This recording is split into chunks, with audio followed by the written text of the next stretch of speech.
top tree of 343.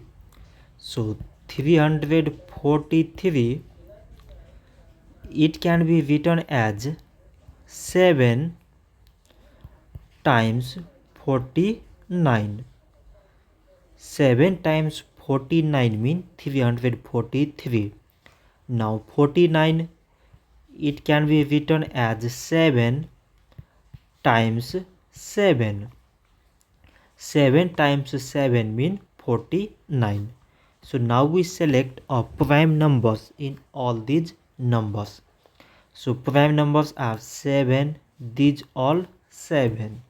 So we can write 343 is equal to product of all these prime numbers, that is 7 times this 7 times this 7.